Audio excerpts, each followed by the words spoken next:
Hello, welcome everyone. Hopefully just people will be coming through slowly.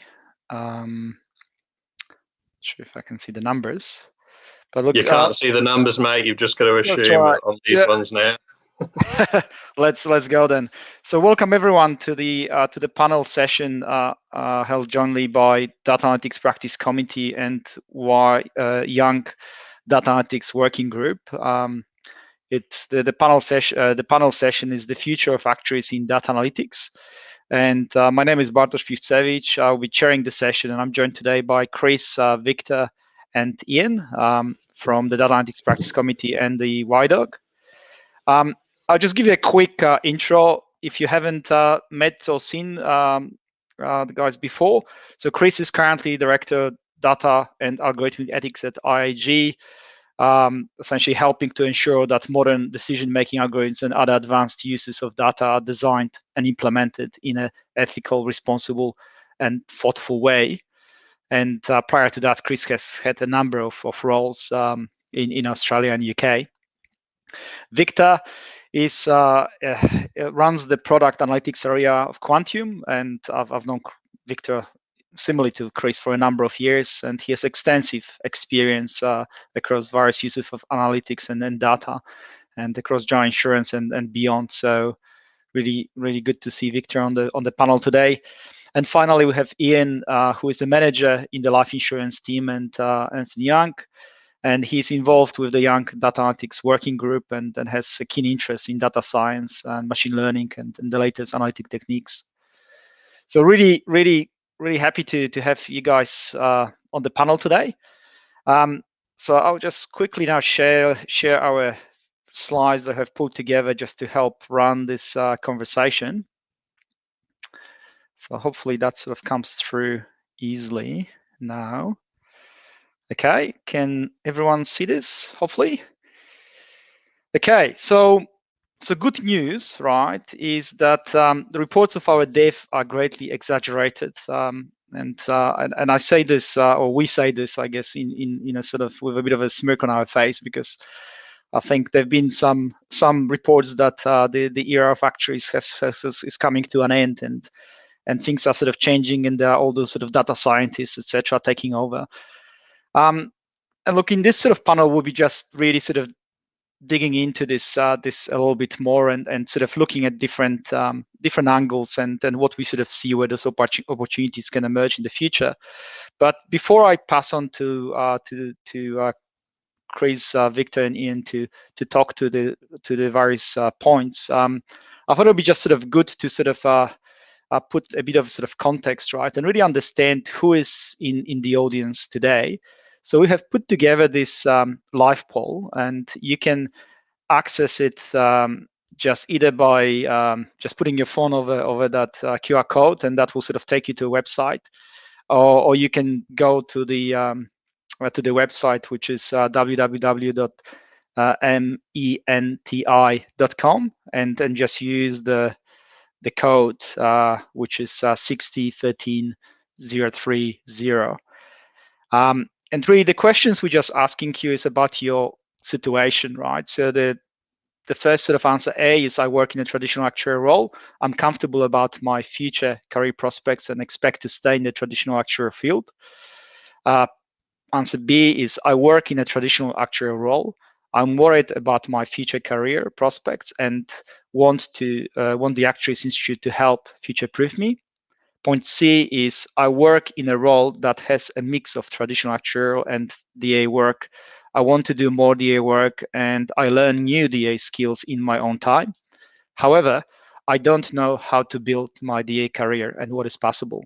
And then finally, the point D, or answer D, is, I work in a DA role in and or outside of insurance, and I'm comfortable about my future career prospects. I actively develop my DA skills. So I'll just stop sharing the presentation for a moment, and just maybe just pull out the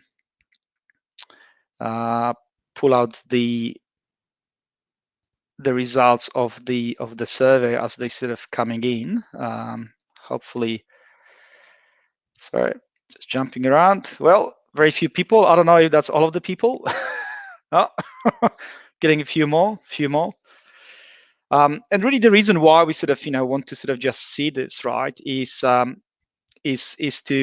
really sort of see what I guess what is the audience, and the points we'll be sort of making today are really sort of I guess hitting the mark with yourself. So let me just bring the screen again of the questions. So for those who haven't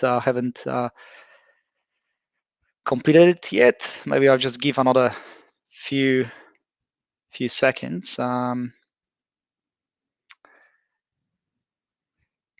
Okay, right. Yeah, not sure how we going.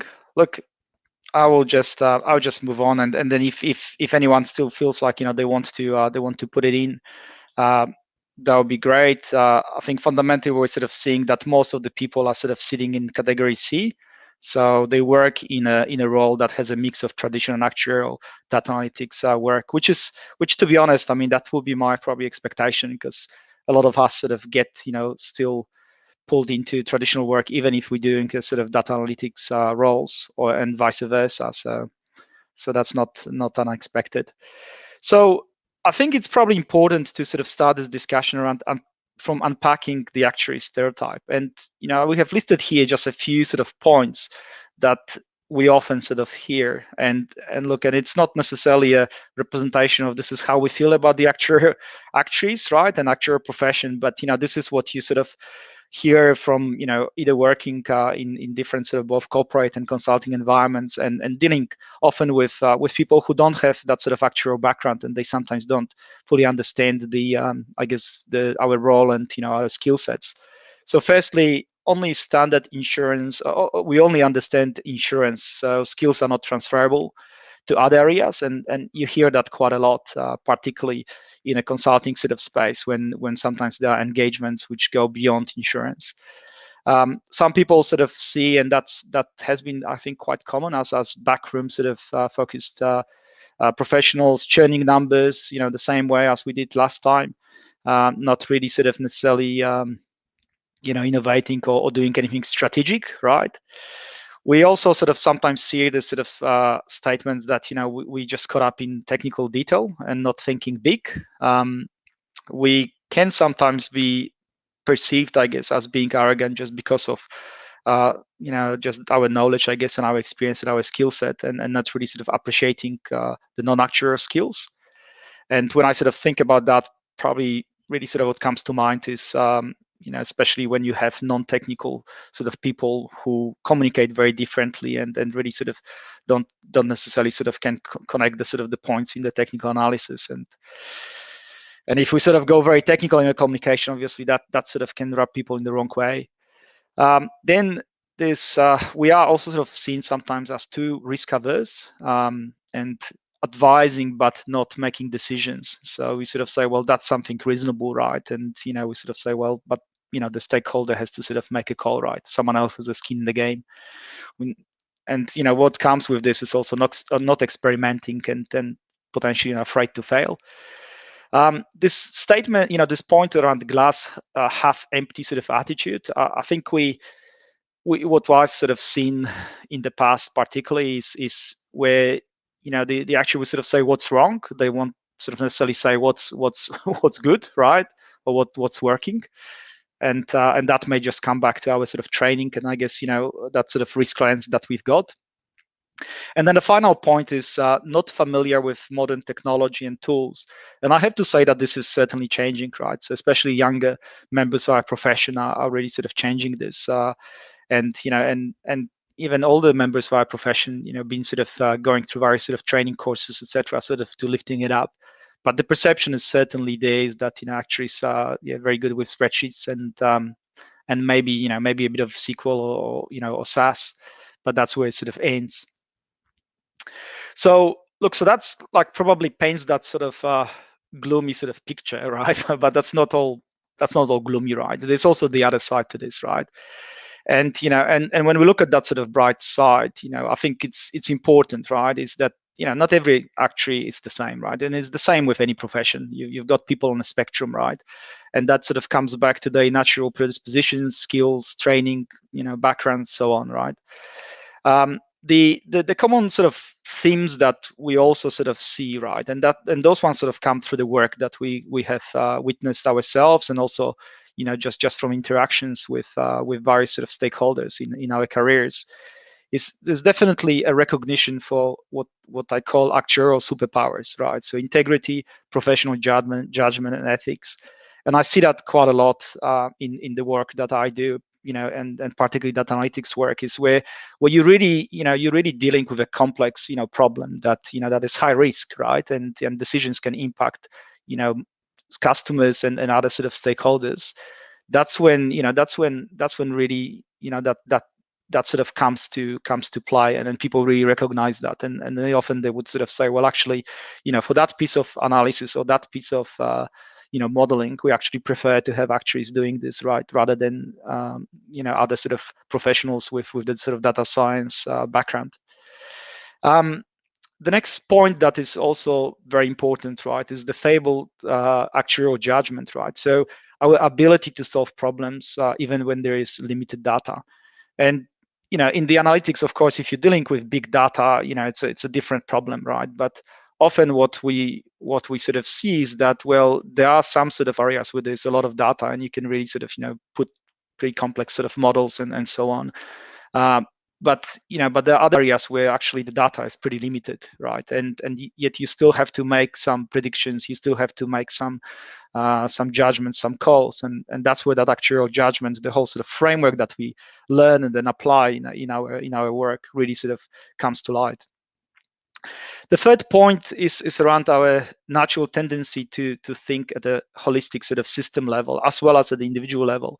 So yes, some people will be more sort of I would sort of made to go into very, very sort of deep level and really sort of think at that sort of side, but there are also a lot of actuaries who actually can sort of step out, right, and sort of say, well, okay, you have all those different moving parts, right, and each of them has its own sort of features and so on, right, but how it all sort of comes together, and that sort of system view is really valued, and that's why some of the roles that actuaries have been performed, like the appointed actuary role, have been so successful, because that is about sort of looking that sort of end-to-end system and then seeing whether there are any sort of challenges or issues or opportunities.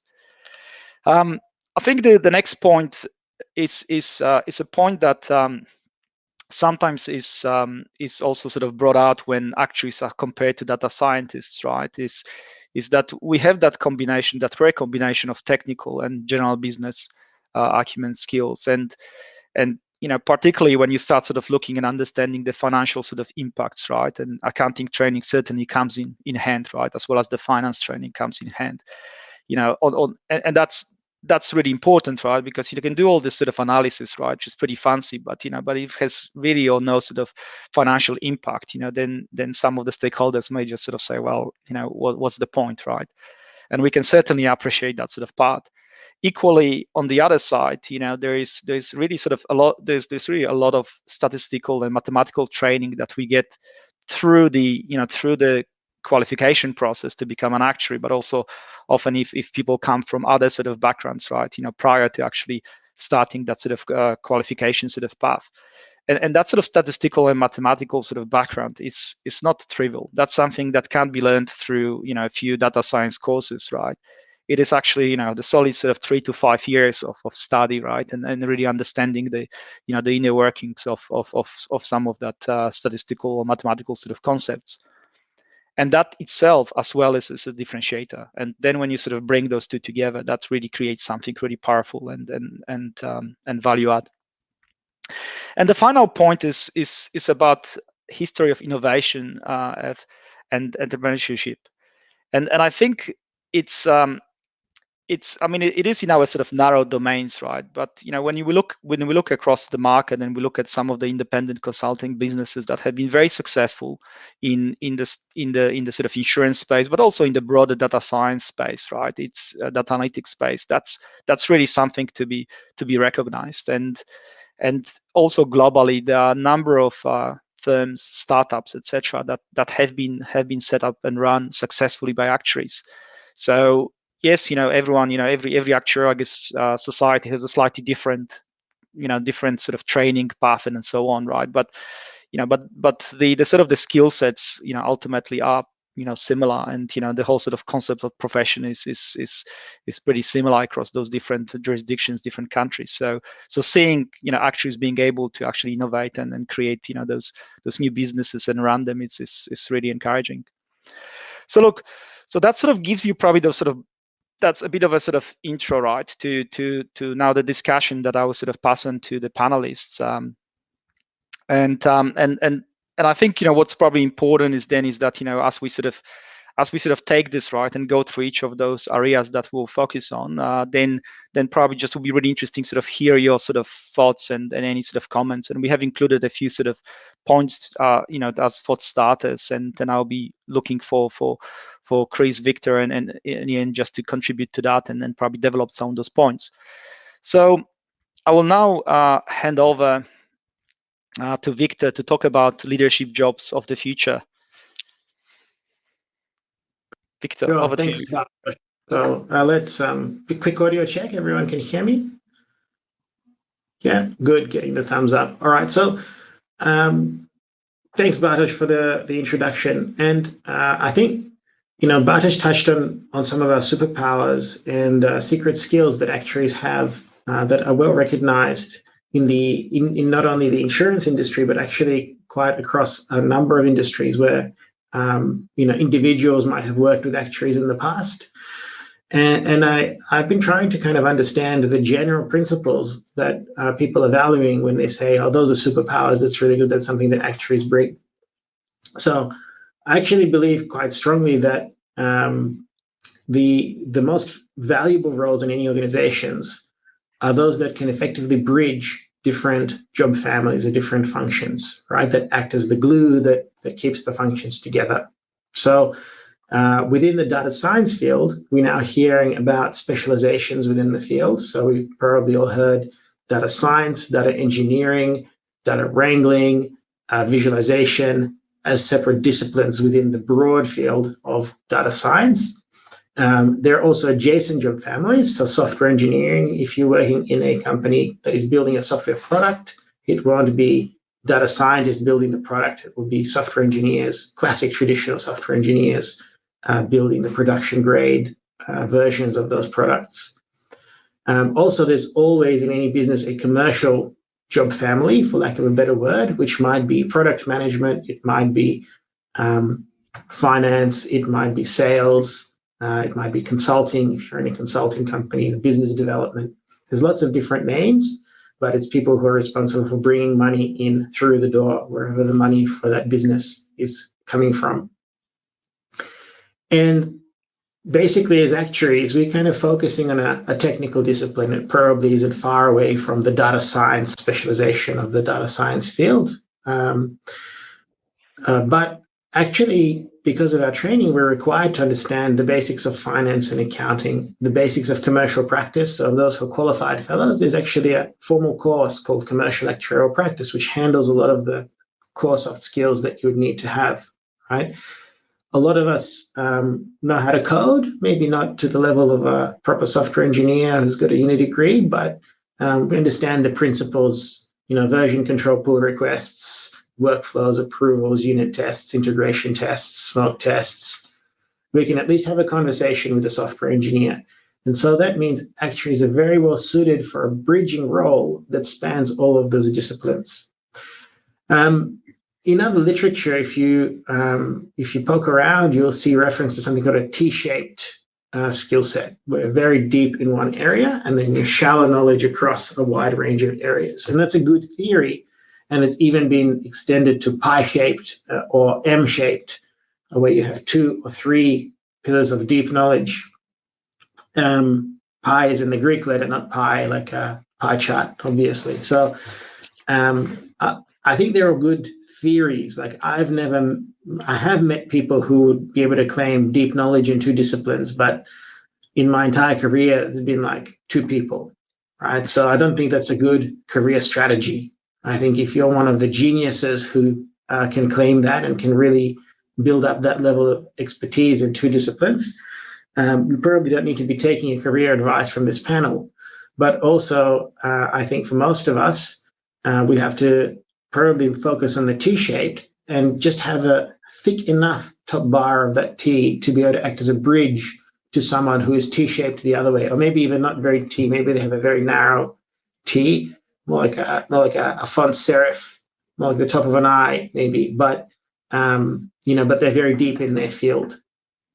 A lot of companies are now facing the problem. If you just throw a bunch of data scientists in the organization, well, surely we're finished, right? So at Quantium, we have a lot of clients who want to spin up data science practices, and they hire a lot of great talent. And when you talk to them as data scientists, they go, look at this model I built, and we have this workflow, and we have these practices, and we're using these techniques, and it's cutting edge, and they've cleaned their data, and they've done all the right things, and it's not driving a business impact. And we had one I was involved in a couple of years ago at a major retailer where they had a very strong data science team, like over 100 people, and like to talk to them as individuals, they're very talented, very capable people, but the business was very frustrated with them. So those guys never produce anything good, and we just have to build our own stuff. And when we dig into it, they were producing good stuff. They were just giving it in a way that the business didn't know how to consume. Here's an API that does the model predictions for you, and the business manager is going, what do I do with that? I don't know how to consume an API. And so what they lacked is a bridging role that was able to understand the needs of the business, understand the capabilities of the data scientists, and join them together and say, guys, take your API and add this over the top. Or guys, they've built your great thing here. Here's how you leverage it to commercial impact, right? And how you can plug it in to do your job. That's where the real value is being the glue. And I think I'm also not a subscriber. This is going to be a bit controversial, so apologies to the legal team here, but I'm not a subscriber to the school that you can be a manager by just studying management, right? That's like the horizontal bar-shaped job profile, where you just have an MBA and you come in and I run businesses. I think to be respected and to be followed as a leader, you have to show credibility and a deep understanding of one field. The people in that field will respect you because you can do stuff that they're still learning to do, and that always commands respect. The people in adjacent fields will respect you because you know your craft, even if it's not their craft. They can see that you know your craft and that you're not a hack. No one respects a charlatan, right? And that is unfortunately the reality of, I think, psychology and human perception that we all need to live with. And much as we want to wish that it weren't so, I think that is the way the world works. I've got a chart here, which is from the IAPA Skills and Salary Survey. So many thanks to the IAPA for running the survey. They do it I think they've skipped a couple of years. They used to do it every year or so. And there's a great insight onto sort of market trends in analytics and data science in Australia. And you can see there that actually, if you rank kind of technical skills and soft skills, and jump online and grab the full report if you want a more detailed definition of what those skills are and so on. It's a free download.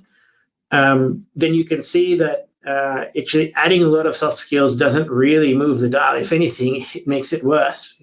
From 117 down to 110 median salary. This was a few years ago. And adding a lot of technical skills doesn't really help either. Like, I think we can agree that the $8,000 a year difference between 8+ and 1 to 4 is not really material.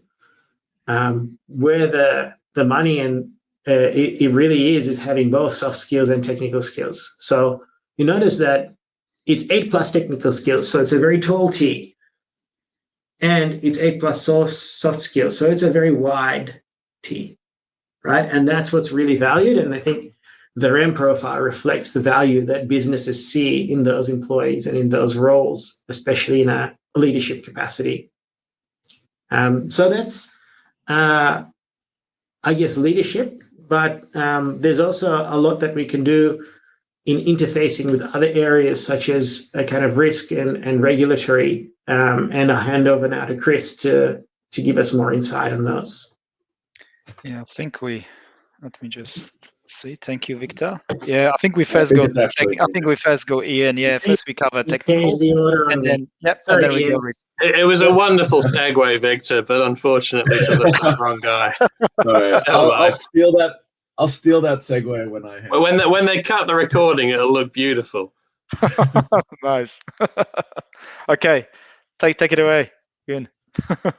Hi everyone. I'm going to be talking about the technical and dev jobs of the future for actuaries, and I'll broadly try to categorize the future work of actuaries into changing in three different ways, or three different outlooks on how our work will be affected. And so I think the first to talk about is how data analytics is going to augment the work we do already. So we can improve a lot about the work we're doing currently with new techniques from data analytics and data science. And so some areas where this applies to in particular are things like fraud detection, claims triaging, finer risk segmentation, termination modeling. I'm sure all of you have heard all of these before and seen some things in the industry where people are making, big steps with the help of data analytics. And so in order to, allow actuaries to become proficient in these kind of areas, there are certain skills that we already have, but some that we will have to learn in order to take full advantage. So first off, we do have to be familiar with the old school techniques, as I might call them. So this includes GLMs, classification and regression trees, getting familiar with some of the more machine learning leaning techniques, along with random forest clustering, regularized regression techniques, and then the newer machine learning techniques such as GBMs and neural networks are things that we should have in our skills arsenal. And so along with this shift in new techniques to learn with machine learning, there's a mindset shift as well.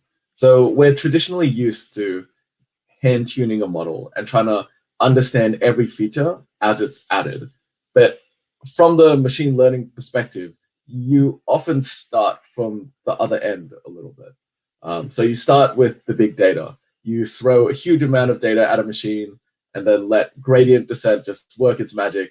And then you work to understand what features are important, how to interpret trends, and convert patterns into actionable insights. And as Victor and Bartosz were saying before, it is about creating value through action. So just knowing a trend isn't enough, but you need to somehow support strategic decision making with that. So other things we need in order to, keep up with our augmented jobs are our use of external data sources. And so continuing to leverage this, So traditional actuarial training gives us a good mindset for this. We're used to using RBA or ABS numbers to set inflation assumptions. But there's more we can do in this field.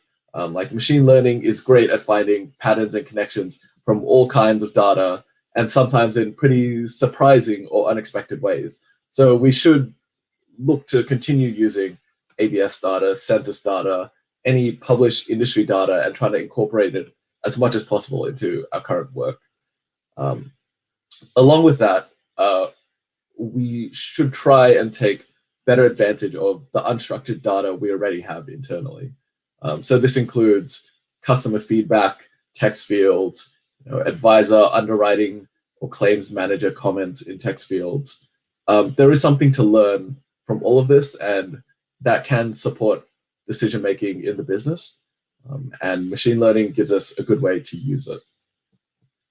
So the next area or change for actuarial work due to data analytics we'll discuss is the replacement aspect, I guess. So this is technical work that actuaries currently do, where data analytics and automation might at least reduce our current roles in them. So I have listed there data processing, which includes capture, review, validation, transformation of data. And then I also have the idea of streamlining report generation. So at least partially automated dashboards, graphs, maybe even memos or reports to some extent. And so this will change how we spend our time. On the data processing front, while it's unlikely that this will ever be fully automated, this will change the way we work with data currently. So there are already many tools out there which are built using machine learning techniques to identify errors in data sets. And they attempt to understand data fields and transform them into consistent and useful variables automatically. These will never be perfect, but there is a massive shift in the way that we as actuaries will have to deal with processing data. I wish I could tell you that with these tools, we'll spend a lot less time on data validation, preparation, and collection, but both the supply of and demand for data is increasing at a rapid pace. So if we say every 10 years, data processing might get 10 times faster, there might be 10 times more data to process at the same time. So working with these more advanced tools will be necessary to just keep pace with the growth. That does mean, though, that our university training to eyeball data might need to evolve a bit. So maybe loading every new data set into an Excel pivot table won't quite cut it anymore. So for report generation, I think there's a similar vein of thought there, where there will be more sophisticated tools to use for effective storytelling and communication. And these are things we will have to learn. Hopefully, though, all that means that we can spend some more time on turning insights into strategic actions. So the other part of the automation aspect is this is very much a situation of if you can't beat them, join them. So I think as actuaries, we have a big role to play in the implementation of this automation. No one knows insurance better than we do. You know, we're deep in the data. We have the strong technical skills. We understand coding and programming, if not on a very deep level, enough to be useful at least. So the implementation of automation in the future is something that we can be a big part of. And finally, I want to talk about branching out and the kind of work we do broadening. So this is about technical work that data scientists currently do, but that actuaries would be good at. Right? So data science work such as in insurance and other financial services, marketing, health and medical data analytics, operational analysis, customer retention and systems analysis. These are all areas where actuaries don't have as big a footprint now as they could in the future with the skills that we have combining with data analytics. So actuaries would be, I guess, useful in these areas due to the reasons which Victor went through and Bartosz went through, and I have no doubt Chris will go through in his section. But they are things like the ability to link data to outcomes, like financial and non-financial outcomes. It's experience at communicating technical results to non-technical stakeholders. There's obviously our strong mathematical, statistical, modeling ability. And this comes with a certain appreciation of uncertainty and variance, which is useful in this field. And the ability to use holistic, broader, I guess, risk enterprise business kind of views, right? So our knowledge and context of the entire business to help us make better decisions. So those, along with our longer term views, our general professionalism that we've built up along with the Institute, and our integrity in a data ethics field will make us invaluable, I think, in the data science jobs and work that'll be increasing in the future. And so on that note, I will pass to Chris to talk more about the ethical and regulatory roles, the government's jobs for actuaries in the future. Thanks, Ian, and hello, everyone. Hope you're enjoying the session. We're 35 minutes in, so I'll give another plug for questions, because we are going to have time, I think, at the end for some questions. So if you do have questions, please stick them in the comments box, and we'll get to them in a few minutes, definitely. Otherwise, we'll just ask each other questions, and that'll be fun, I'm sure. So, governance. There's been a bit of an explosion in the sort of conversation in the sort of AI, data science, analytics, automated systems area over the last few years, because there's been lots of things going wrong, sometimes quite publicly. You know, if you want examples of this, there's a paper I wrote a couple of years ago with, I think, a dozen examples of things that have gone wrong. So that's maybe a place to start. But in any case, there's a few themes that commonly come up. This is not an exhaustive list by any means, but certainly the sort of fairness, discrimination, bias, etc. Theme comes up in a lot of these things that have gone wrong. Almost every week, maybe even every day, there's a study you can see in the press of some AI system doing something unfair or discriminating against some group or what have you. So this is definitely something that we need to be watching out for, and that society is becoming a bit more concerned about.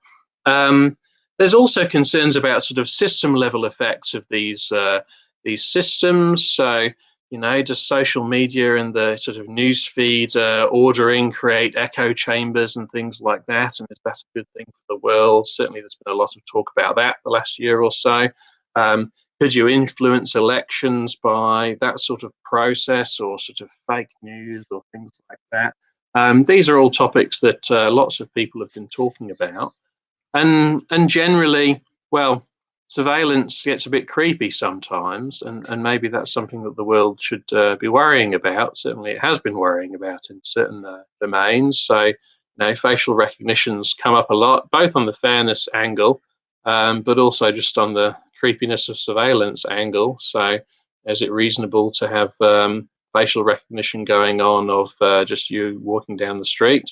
Maybe, maybe not. That's definitely an open question. Social scoring's been talked about a bit, certainly in China, and the EU's recent proposed laws focused on that quite a bit. And ad tracking's one that always comes up, and you know, lots of people don't like it. There's a bit of stuff going on at the moment around cookies and what have you, but it's going to be a theme that persists, I think. So, to what extent should ad tracking, or you know, online tracking in general, be allowed or be desirable, and what should be the controls around it? These are questions that the world started asking more in the last sort of 2, 3, 4 years.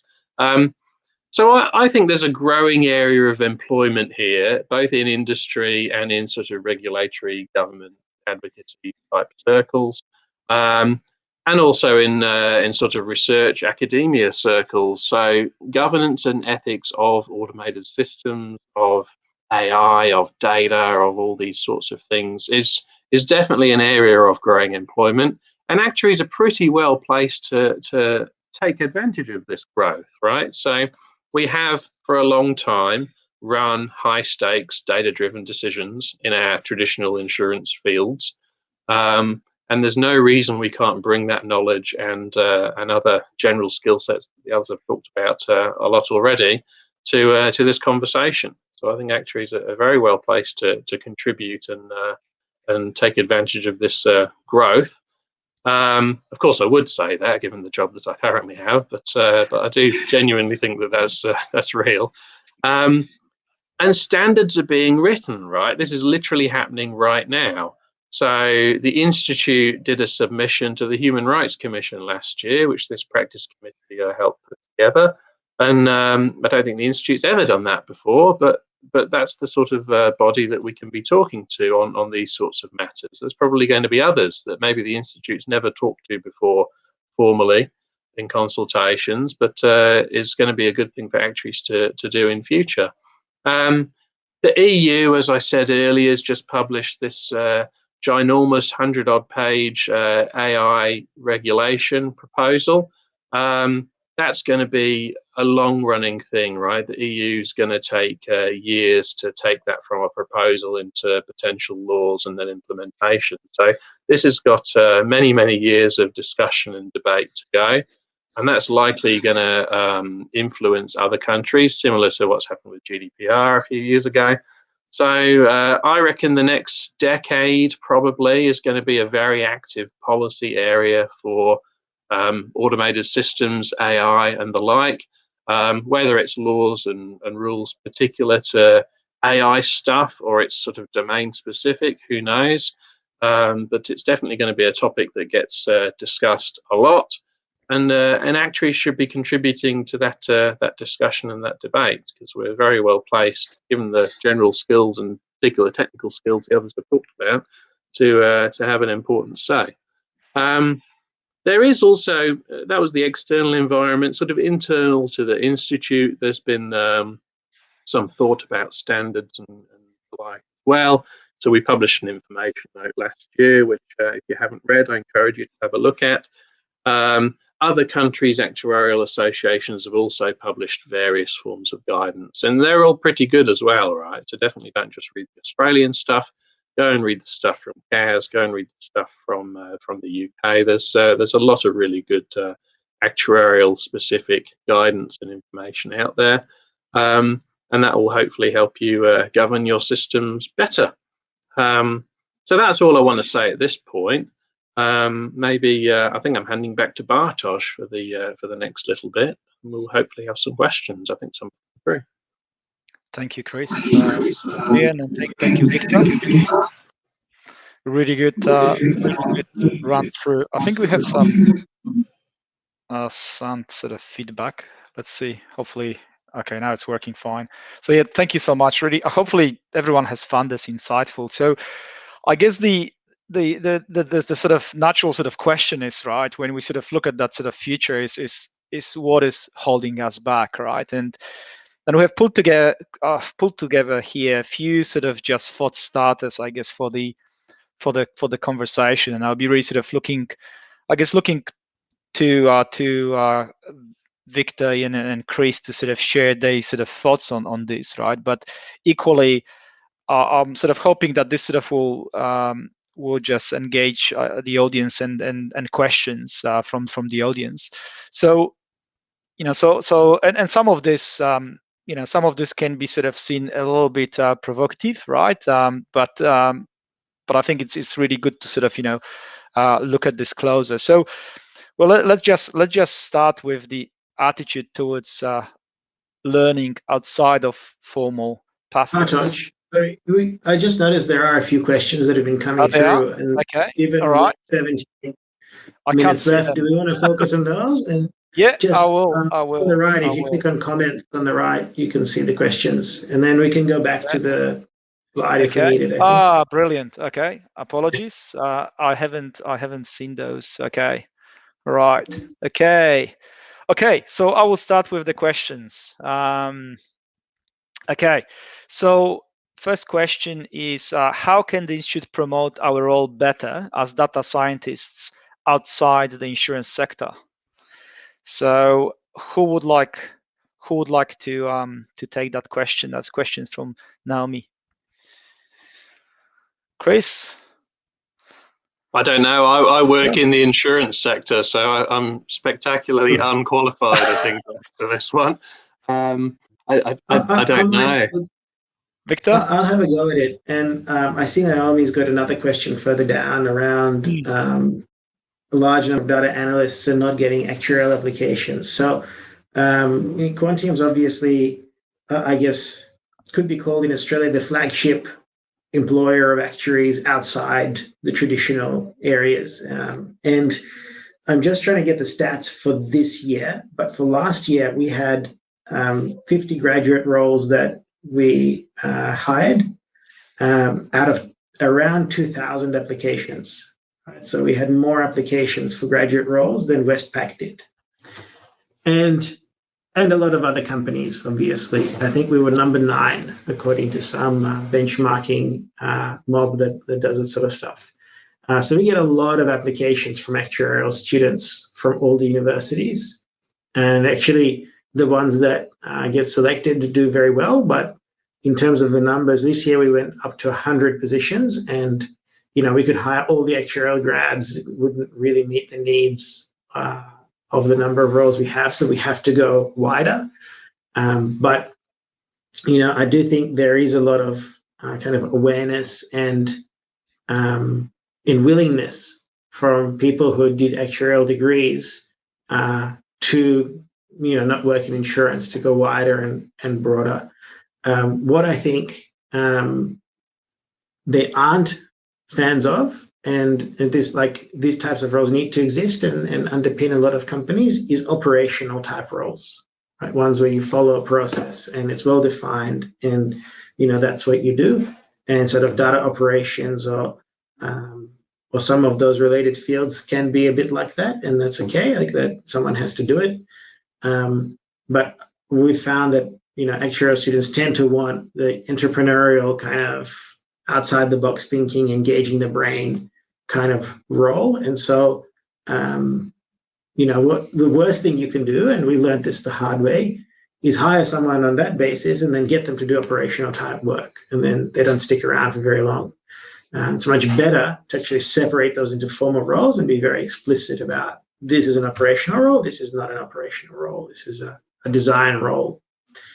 And make sure that people who take one or the other, they know what they're signing up for. And that we actually do get quite a lot of people, normally once they've had a bit more experience and they kind of realize about themselves, because I think we're kind of trained at uni that that's not a good way to think of yourself. So we think of ourselves as entrepreneurial because that's what we're told we have to be. And then a couple of years into working, people realize, I actually don't like that. I actually don't like the stress. I actually much rather do data ops. I think it's fun finding all these data problems and fixing them. And you do get people who, so this year we only got 1,200 1,200 applications for graduate roles.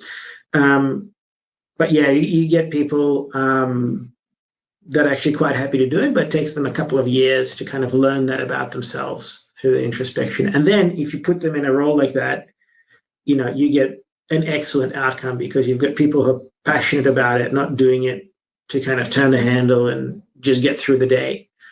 So yeah, I don't know if that directly answers the question, but I think it's probably not. I mean, the role title is important. The role description is important. What you say to them in the interview is very important. And, hiring them is kind of half the battle. Hiring them and getting them to stick around is the full battle. And so you have to give thought to making sure the promise and the reality kind of line up with each other as well. Yeah. I think that kind of bled into the second question as well. So should we put that up, and I can maybe comment a little bit more on that? Naomi's second question, that is. That's right. Let's do that. So the question is, it's up here now. I mean, it's an interesting comment, this one, right? So, and I don't know superannuation particularly, so you'll have to forgive me for that. But there's two sides to this, right? We don't have actuaries on our radar, so the employer's not necessarily advertising or targeting actuaries, or maybe the job description doesn't list actuarial degree as an acceptable degree for the qualifications bit of that, or what have you. And then not many are applying. So, and I think both sides have to meet with this. So there has to be some acceptance or, will from the employer to employ actuaries. So they need to be on the radar. And then there needs to be actuaries coming to that transaction, if you like, to then get employed. So you sort of need a bit of both. I mean, actuaries do work in super though. So I'd be surprised if actuaries weren't applying for these roles, if they were, deliberately advertised at actuaries. So maybe that's the trick. I don't know. But I'd imagine in super, some actuaries would apply for data or analytics type positions.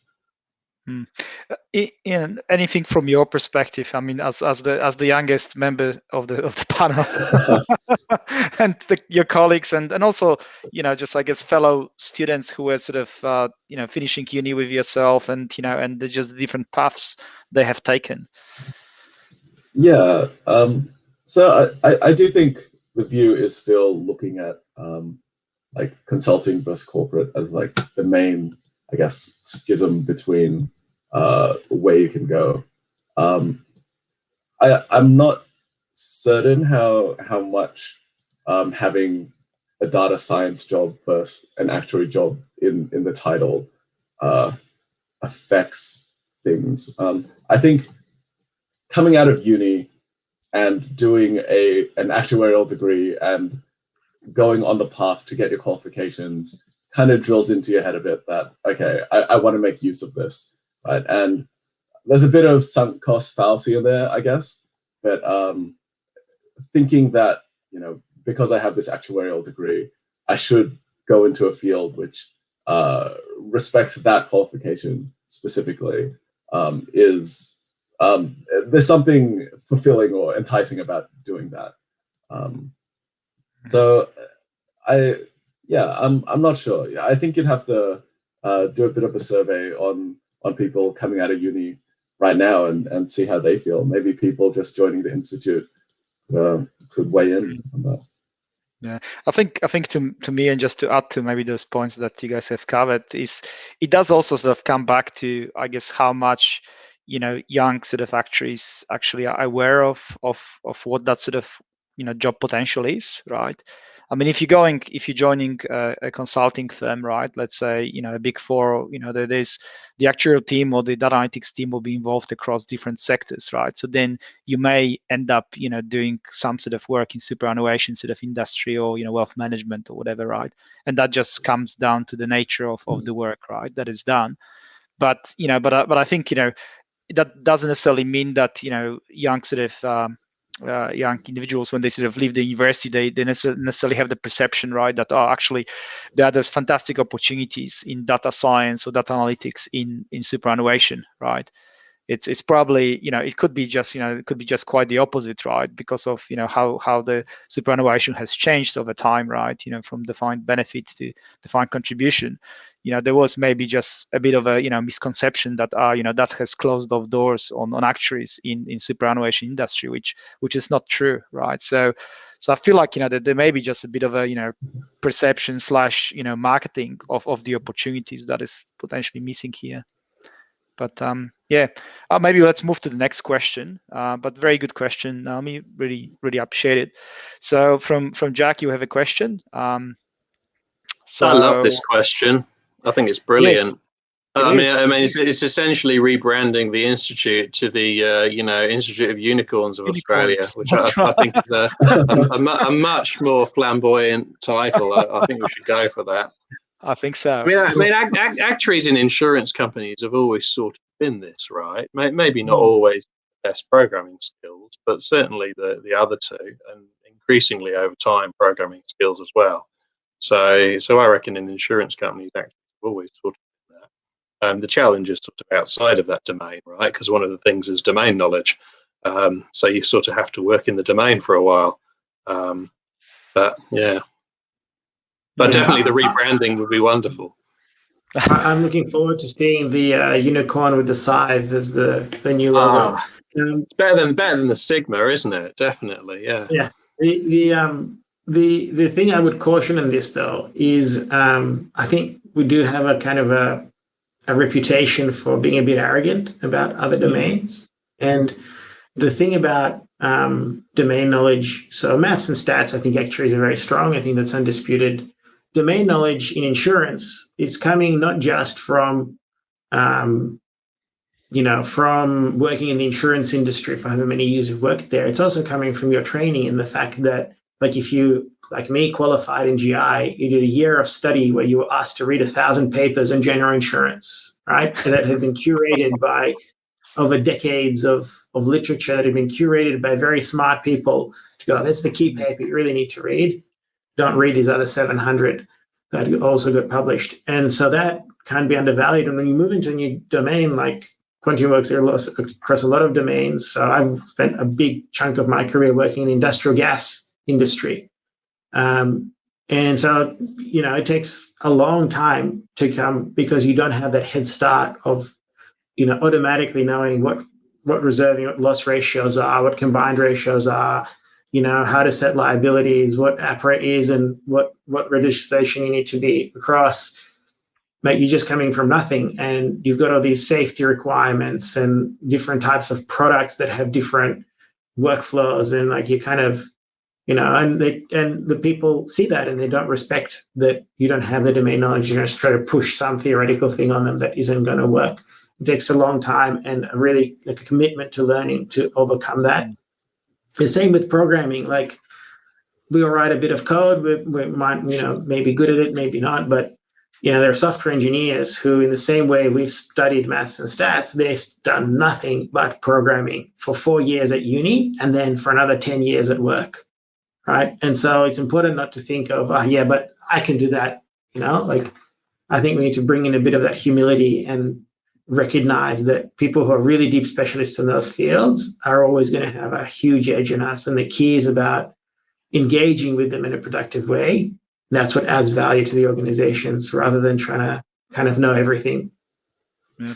And just building on that, Victor, right? So I think you've touched on quite a few important points here, but if we are looking at this, at this, just moving to those different other fields, right? Outside of insurance, what yourself, but also question to Chris and Ian, what is that sort of critical, you would sort of say, skill set, right, that you need, right, or attitude, right, because it's probably a mix of skill set, natural ability and attitude, right, to be successful, right, when you go into those other fields. Well, I've spent my whole career in insurance, so I don't know that I'm the best person to answer this. But I think Victor said humility about 53 times, and I think that's it, right? Combine that with a genuine willingness and curiosity to learn new things, which not all people have, but some do. And I think you're onto a winner. But it takes a long time. You're not going to pick up a new domain in any great depth quickly. It's a long haul. So you sort of need to have a pretty strong commitment to doing that, and a humility whilst you're learning that you don't know everything. There are some types of things though that do generalize quite well. So you'll get like marketing type stuff. Well, marketing as a concept is pretty general to a lot of businesses, not all. And so you can sort of be a, marketing analytics person and go and do that in lots of different domains. Not necessarily have to know the domain that deeply, as long as you know it enough to do that marketing role. That's probably okay. So maybe that's another sort of angle to think about for people. That's right. Well, I'm conscious that we have 2 minutes left. I mean, we have a question as well from David Minty. I'm just sort of thinking, and that sort of links back, I think, to Naomi's sort of question. So this is where, just sort of thinking whether we can link it up.